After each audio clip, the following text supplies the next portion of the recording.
So let's talk about this. Are they going to clamp down on home gardens? Yes. It's he who controls the food controls the people. It doesn't take a rocket scientist to realize that if you want to conquer a people, you destroy their ability to feed themselves. All right? How soon is it coming? I don't know, but it's heading in that direction. And I do believe by 2030, we're going to see serious legislation clamping down on your ability to grow your own food. So let me get to my point. Let me show you how you beat them, their own game, by turning your property into a moneymaker, turning your property into a way where you sequester carbon, you get paid for it. How can you garden in a way where you sequester carbon, you reduce the usage of water, and you grow 100% organic? Well, watch this video because I'm going to show you. Hello, everyone. Welcome back to Starkey Farmstead. So I have a doozy for you. Are they coming for your backyard gardens? I don't know. Watch this. All right, so Ireland talked about slaughtering 200,000 cows. The Netherlands wanted to essentially seize 3,000 farms. Germany wants to increase fuel taxes on the farmers. And at the World Economic Forum, they said farming and fishing should be a serious crime. They will not allow you to farm anymore, to plant vegetables and carrots, and you cannot catch fish. It's affecting the climate. They want total control of your life. Folks, wake up. Roll it. I mean, ecocide as a word is becoming better known around the world, and the concept is generally mass damage and destruction of nature. But legally speaking, what our organisation and other collaborators aim to do is to have this recognised legally as a serious crime. Because one of the issues that sort of pervades all of this discussion is that we have a kind of cultural, very ingrained habit of not taking damage to nature as seriously as we take damage to people and property. And that, I mean, you know, if you're campaigning for human rights, at least you know mass murder, torture, all of these things are serious crimes. But there's no equivalent in the environmental space. Oh, no. And so, you know, unlike an international crime like genocide that involves a specific intent, a danger with to ecocide, crickets, what we you want us see to is eat actually crickets. what people are trying to do, what businesses are trying to do is make money, is farm, is fish, is do all of these things that are, you know, producing energy and so on. As well, but what's missing is the awareness and the conscience around the side effects, around the collateral damage that happens with that. Now, I hope you guys did not miss the part where she said, make money. Okay, so in her mind, the ones of us who farm, who homestead, who garden, we're doing it to make money. Honey, it's not a whole lot of money to be made in this lifestyle, unless you branch out, if you know what I mean. There's some of you that know what I mean. Carbon is sequestered in soil by plants through photosynthesis. And it is called soil organic carbon, SOC.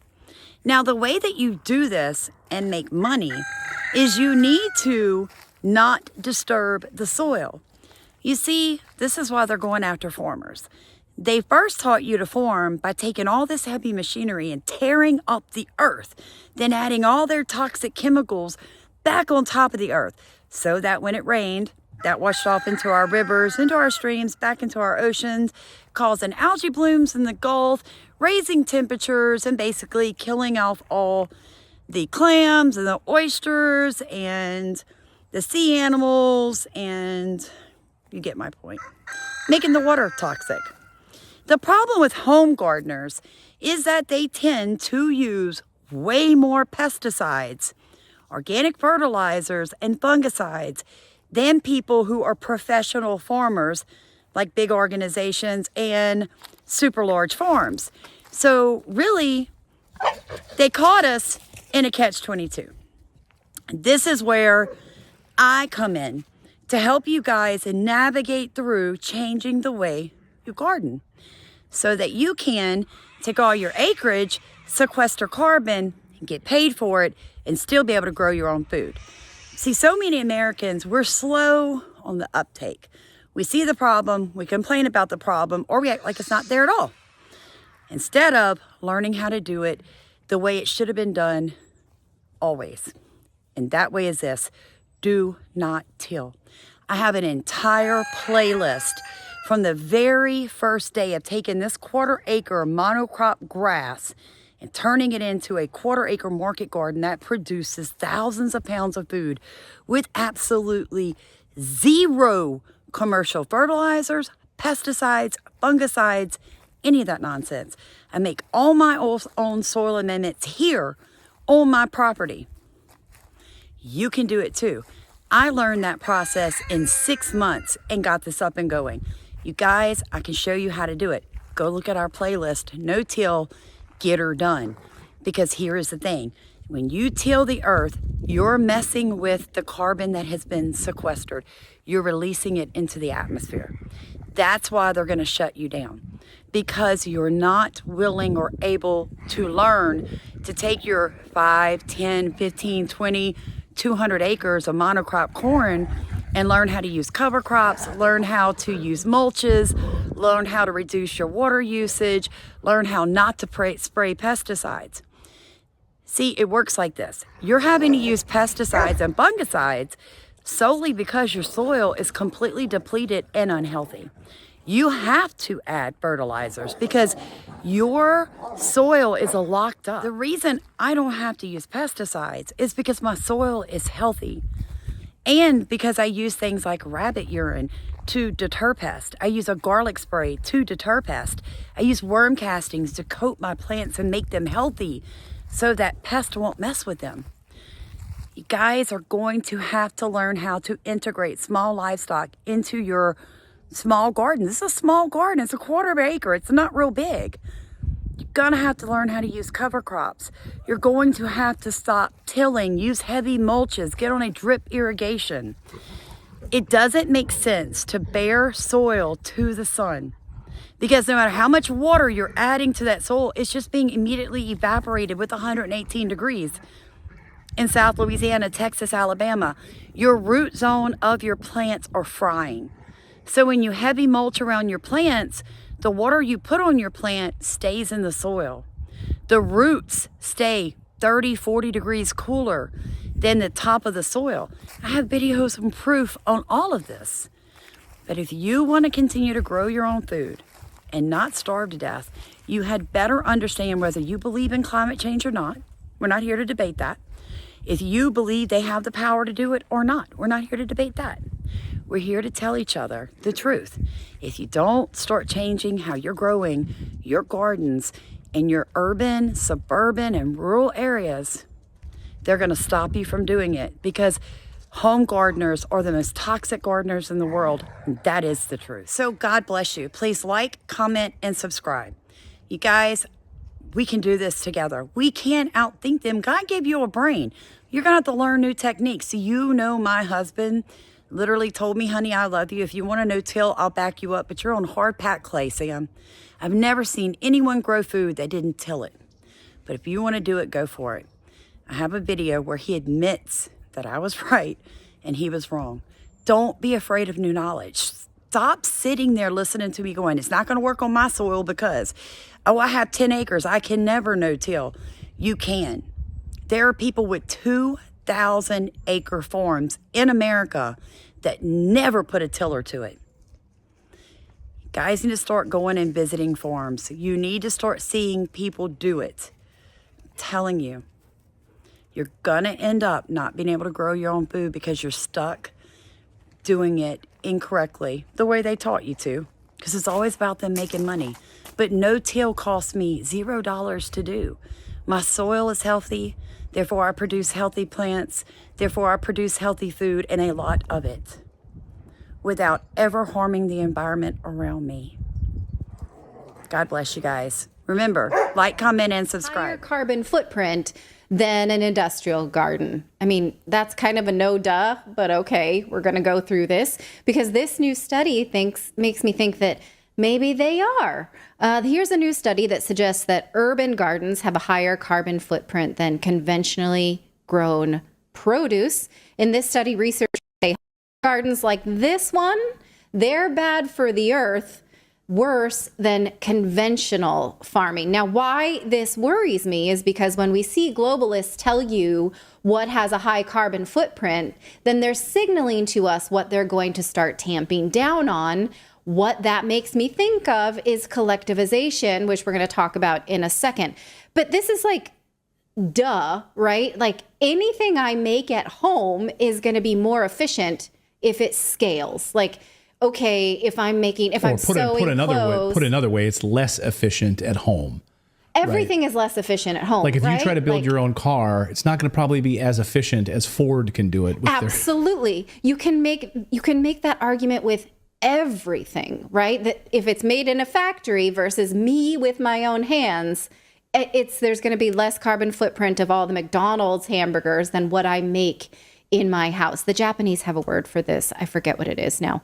And of course, industrial farming is going to be more efficient with farms like this. Here's a video that I just thought you might enjoy watching because I could watch this all day. That's amazing. I don't pick apples and carrots to this efficiency. Oh my God, that's amazing. So isn't this fun? It's so satisfying. It's so satisfying to watch that. I'm going to let this run while I talk. The study further showed that fruit is found to be 8.6 times more eco-friendly when grown conventionally compared to a city.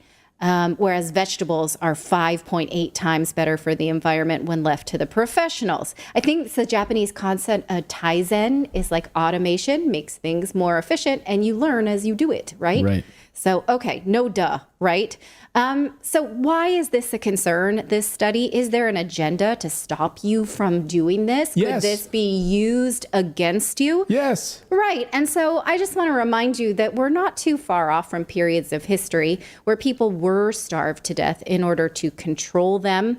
One period was the collectivization period we just mentioned in the previous segment under the Stalin-led Soviet Union.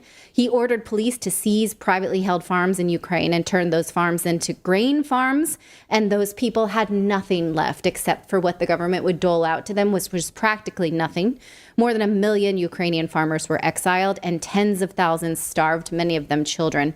Now, according to journalist and writer Anna Reid, Ukrainians and Russians are still afraid to talk about this. This comes from her book, Borderland. She says finding Ukrainians who are willing to talk about the famine is surprisingly hard. The younger generations have been told little by their parents and grandparents for fear that such talk might compromise their careers, even their lives. It wasn't something we talked about in our family. It was a typical comment. The old who remember it firsthand are dying off fast and do not like confiding in strangers. So it was that traumatizing, but the death toll was astounding. Look at these estimates. Exactly how many people died is unclear. But as Khrushchev admitted in his memoirs, no one was counting. Some say 4 to 5 million. Others say 5 million Ukrainians and 2 million elsewhere in the Soviet Union. Another 6.5 million, he said, died in I can't say that word. You read it there. If conquest is right, the whole operation killed over twice as many as the Holocaust. 34 lives, not for every word, but for every letter in this book, she says. So it's terrible. And here's a horrifying example of just how bad it got. One family said they sold everything, their icons, clothes, pillows, to buy rye. But by the winter, they were living off anything they could find. People were eating straw and lime tree leaves, making kasha out of bark and nettles. She said she went to see her uncle. This is awful. I'm just warning you. And they were served a stew, and they saw it was made from mice. There were tails sticking out of it. Ugh. They said compared to most villages, though, they were lucky because they could trawl, which was illegal, which is using your blankets to fish in the river for fish or mullocks. Even so, she says 2 families died. Some got so bad that they were killing their children and eating them. Okay, so do I show you this to scare you? Maybe a little. Okay, so I don't know how she intends to eat. But here's another lady who says that, yeah, because farming is so problematic, just get used to AI-made food. A lot of our things, what you can do is scarcity, and we have products which you can make via biology. It's so that you can replace or augment natural products, especially with climate change making them more difficult to produce.